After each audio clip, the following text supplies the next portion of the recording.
Hello folks, it's Anahita Rao. So I wanted to discuss a topic that comes up a lot and people ask about it and post about it, and there's all sorts of opinions about it. So that is the difference between transit and Dasha. What is the difference between transit and Dasha sequence when reading a chart? Which is more important? So let's get started on that, yeah?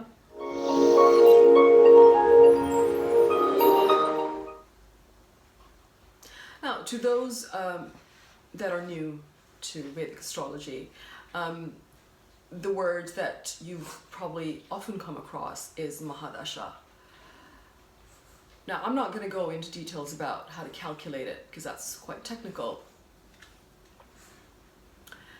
But generally the word Maha means great, and Dasha means state of life, and that's what we're talking about here. Each state or stage of life, you could also see it that way, is ruled by a particular planet or a particular house corresponding to your chart, depending on what Dasha system you see. This is determined by the nakshatra of the moon. Nakshatra meaning constellation, which is a fixed star, where your moon is placed when you're born. The most common nakshatra-based dasha is Vimshottari, which is what most astrologers use. Dwadashottari is another example of a nakshatra-based dasha system. Or we can see the dashas from the Rashi, which is the house, as I mentioned. It's the space in which it is operating when you were born, meaning Gemini, Leo, Sagittarius. The most common type of Rashi-based dasha system is Jara dasha. Narayana is another common one. Vimshottari is the most used, but in fact there are other dashas that may be applicable in your specific case. That depends on what's going on in your chart. And I find that when the conditional dashas are applicable to you, then they have more power to decide the sequence of events.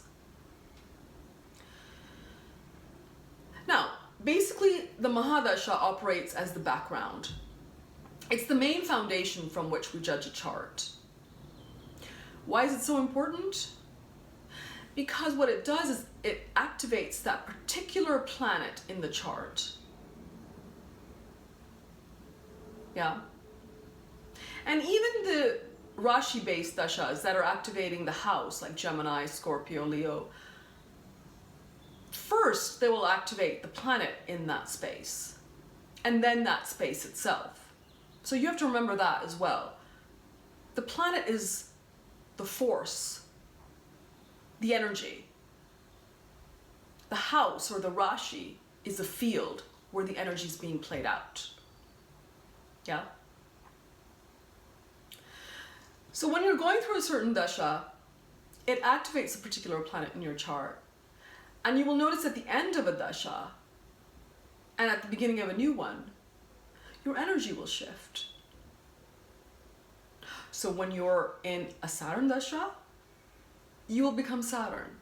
When you are in a Rahu Mahadasha, you become Rahu.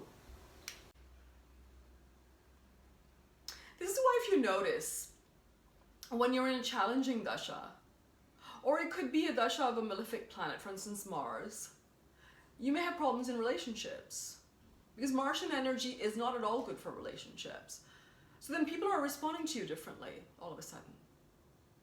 Because especially if you have a strong Mars in your chart, you take on its energy and then you project it and then you start exuding a fighting spirit without even realizing it. Your aura changes.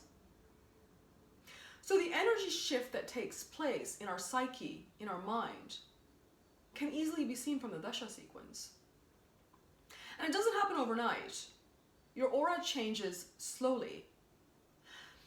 The most difficult transition is going from the Mahadasha of Mars to the Mahadasha of Rahu. Because in the sequence, in the Vimshottari sequence, if you look at it, it's the only time you will go from a malefic planet's dasha to another malefic planet's dasha. So that is why it's the toughest. And of course Mars and Rahu are very much malefic planets and can bring a lot of sort of chaos into your life at that stage.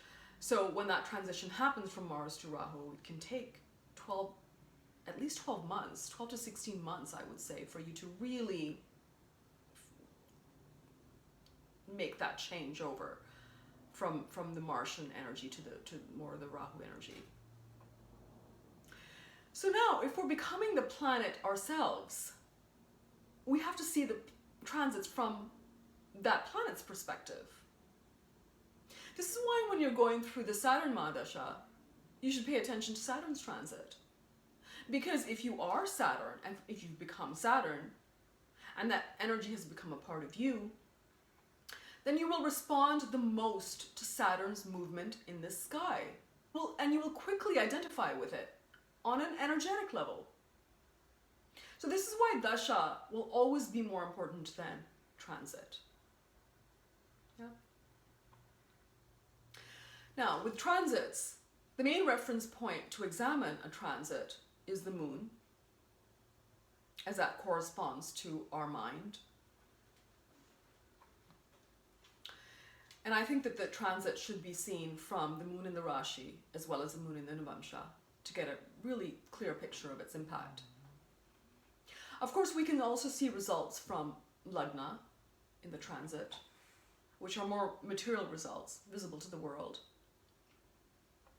But I feel that the moon is the most important, as this is what determines your perception, your thoughts, your feelings. And remember, everything comes down to perception in life, even if the reality is otherwise. Alright, so now when it comes to transits, another tool to see the strength of a transit is to see its Ashtak Varga position. Each planet and each house will have allocated Bindu points. Right? But again, if you simply look at the points a planet is giving in transit, is it enough to tell you the results? No, of course not. Ashtak Varga will tell you the strength of the transiting planet, but it cannot tell you about how it will impact your life. So it's not enough to just say, okay, in Gemini I get 35 bindus, 28 being the average. 35 bindus, that's way above average, fantastic. So now Rahu is transiting in Gemini. That's going to be a great transit for you, period. Not quite. You have to see the entire chart. It needs to be assessed based on the applicable dashas, the transits, the divisional charts, the Varga charts, as well as Varshapal, which is basically the yearly chart, to see what is promised. So there's quite a bit to look at to assess what the effects are going to be. I don't know how many of you are familiar with the Nadi system, but in the Nadi system, you can actually skip the whole Dasha sequence and just look at the transits. But you look at the transits from the natal chart, right?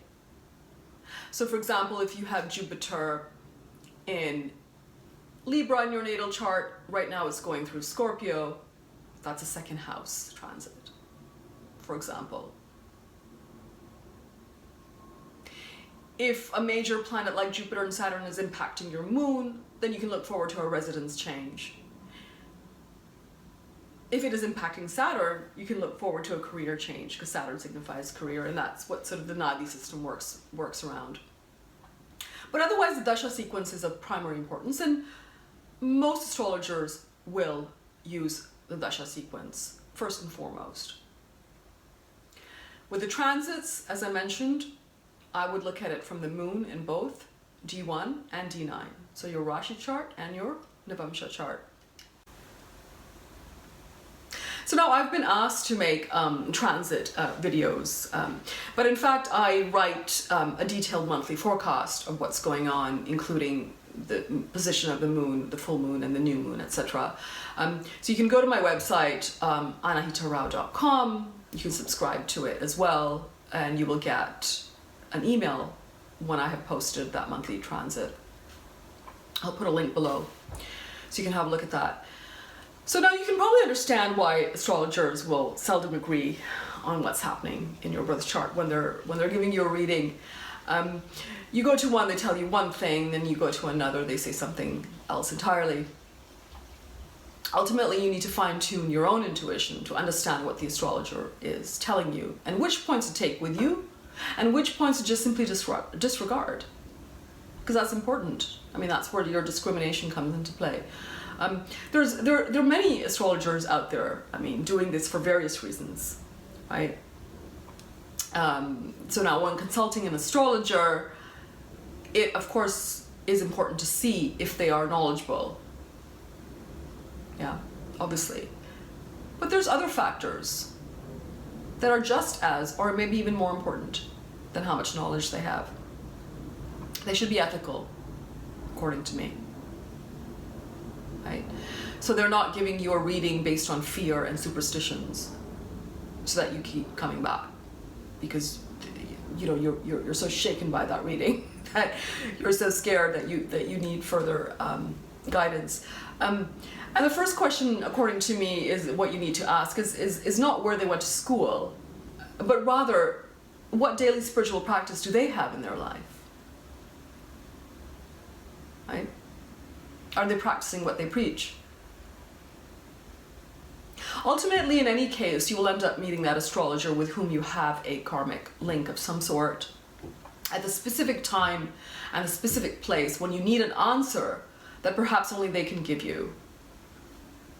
It could be anything. It could be the smallest thing that could change your perception, change your life. So in essence, it's best, of course, to go with your gut feeling, your intuitive voice, which should be strong and which you should rely on, and then accept what they bring to your life. In fact, I have an article on my website that I've written called "Who Can Be a Good Astrologer," so you can check that out. In fact, in that article, I've not only talked about this, but I've also talked about the variables that are in their birth chart that could perhaps make them a good astrologer. So check it out. Well, I hope that you found that helpful. Don't forget to hit the subscribe button, and thank you, and have a good one. Cheers.